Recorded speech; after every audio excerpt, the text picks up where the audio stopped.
Magandang umaga grade 3. Magandang umaga grade 4. Okay, so bago tayo mag-umpisa sa ating talakayan, nais kong magsitayo ang lahat para sa ating panalangin. Okay? Maaari mo bang pangunahan ang ating panalangin? Okay. Amen. Magandang umaga ulit mga bata. Kamusta ang inyong mga araw? Okay, mahusay. Masaya akong marinig na mabuti ang inyong mga lagay at maganda ang inyong araw. Okay, so sino ang mga lumiban sa ating klase ngayon? Grade 3, mayroon bang lumiban sa inyong mga kaklase ngayong araw? Okay, magaling, walang lumiban sa inyong klase, sa ating klase. Grade 4, may mga lumiban ba sa inyong mga kaklase ngayong araw? Okay, magaling dahil walang lumiban sa ating klase ngayong umaga. Okay, so bago tayo mag-umpisa, nais kong malaman nyo, meron tayong alituntunin dito sa loob ng ating paaralan. Una, R, respeto sa bawat isa. So, respeto natin yung bawat isa sa loob ng ating silid-aralan. Pangalawa, umupo ng maayos. Huwag kayong palipat-lipat ng mga upuan. Naunawaan ba? Okay. So, L, laging magtaas ng kamay kapag sasagot. Tandaan, kapag gustong sumagot, itaas lamang ang inyong kanang kamay. At panghuli, sumunod sa patakaran sa loob ng ating silid-aralan. So, ugaliing sundin lahat ng ating patakaran dito sa loob ng silid-aralan. Okay, so grade 3. Sino nakakaalala kung ano ang ating huling tinalakay kahapon? Tama! Ang ating huling tinalakay ay ang pangalan. Ano nga ba ang pangalan? Okay, ito ay ang ngalan ng tao, bagay, hayop o lugar. Tama. Grade 4. Ano ang ating huling tinalakay kahapon? Okay, ang dalawang uri ng pangalan. Ano nga ba ang dalawang uri ng pangalan? Ang pantangi at pambalana. Ang pantangi ay ang tiyak na ngalan ng tao, bagay o pangyayari. Ang pambalana naman ay ang pangkalahatang ngalan ng tao. Ngayon, grade 3, magkakaroon tayo ng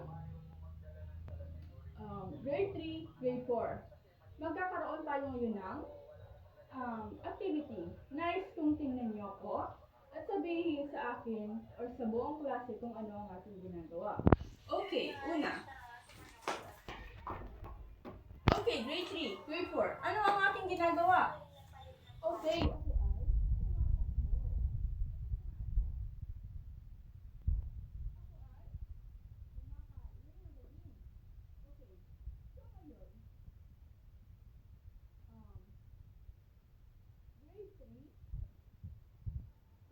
Grade 4. Sa tingin nyo, ano sa ideya nyo ang ating pag-aaralan ngayong umaga? Grade 3? Okay. So, pag-aaralan natin ngayong umaga ay ang salitang kilos o pandiwa.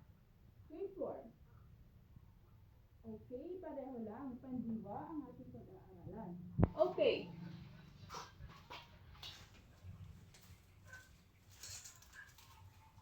Okay, so bago natin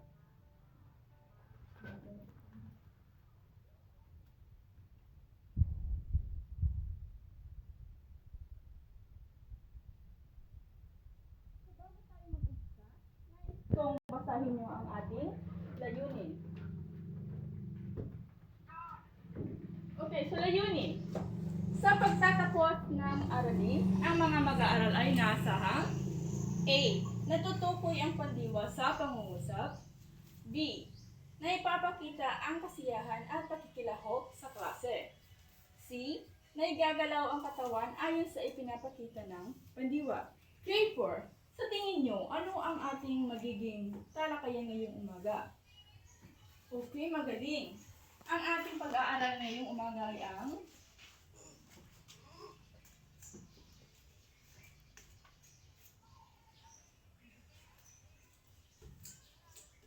aspeto ng pandiwa.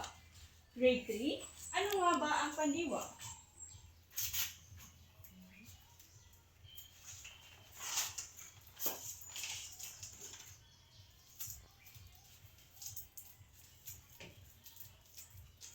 Okay, so ang pandiwa ay ang salitang nagsasaad ng kilos o galaw.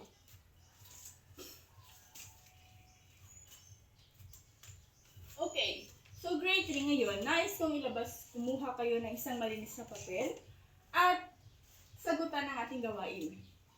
So, panuto, tukuyin ang salitang kilos sa pangungusap. So, ngayon, bibigyan ko kayo ng 3 minuto upang matapos ang inyong gawain.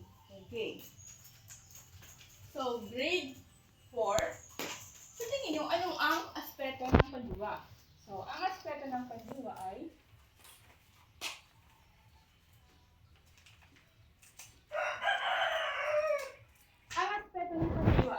nagsasabi o nagsasaad kung kailan nangyari ang kilos o galaw.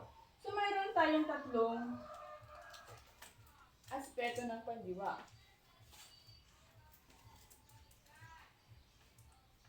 Ito ang nagdaan o naganap na, nangyari na ang pangyayari.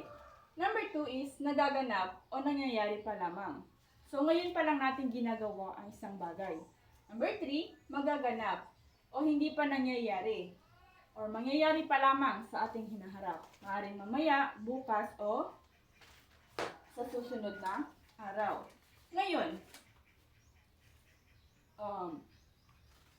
mayroon kayong gawain dito, grade 4. Basahin ng sabay-sabay ang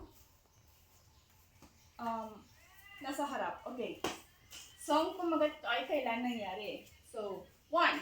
Si Ana ay kumakain ng tinapay. Number 2, ang mga bata ay naglalaro. Number 3, si Aling Tess ay maglalaba. So, ano ang salitang kilos sa inyong binasa?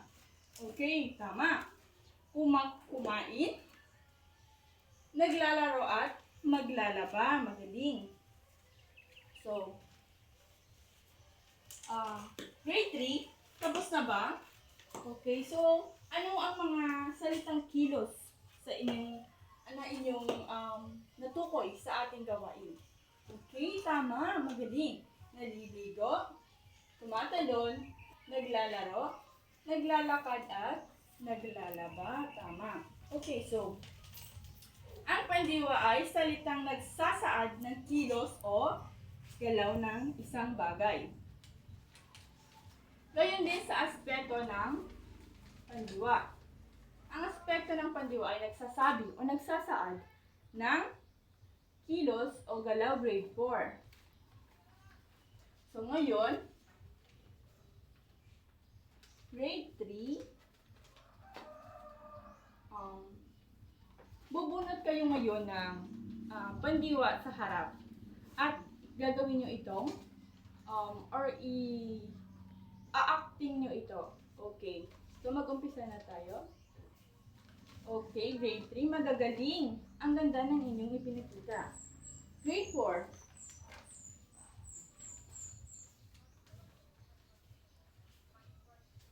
Okay, so,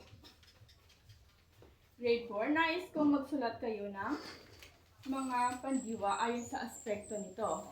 Naintindihan ba? Okay, magagaling. Okay, ngayon, para sa ating pagtataya, grade 3, nais kong kumuha kayo ng isang malinis na papel ulit at sagutan ng ating pagtataya. Okay, panuto. Hilugan ng pandiwa sa pangungusap. Okay, so meron kayong 5 minuto upang matapos ito.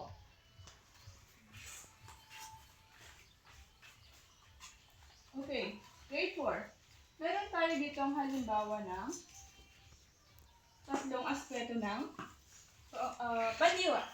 Ito ay naligo o nangyari na. Naliligo at maliligo.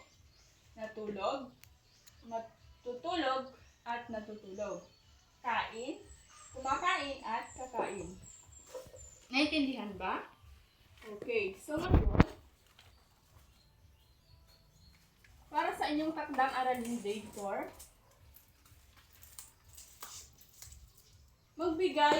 kunin ang inyong kwaderno at ilista ito sa inyong kwaderno. So, magbigay ng 5 pandiwa at isulat ang aspeto nito sa isang malinis na papel. Naintindihan ba? Okay, so magsimula na kayong magsulat. So, grade 3, tapos na ba ang lahat sa inyong pagsagot sa ating pagtataya. Okay, magaling. Ngayon ay pasa nito sa harap ng klase. So, grade 3, para sa inyong takdang aralin, isulat ito sa inyong kwaderno. So, magbigay ng 5 pandiwa at gamitin ito sa pangungusap. Okay, naintindihan ba? Okay, magaling. Okay, sumasitayo ang lahat. Paalam mga bata. Paalam, mag-ingat kayo sa inyong pag-uwi. Maraming salamat!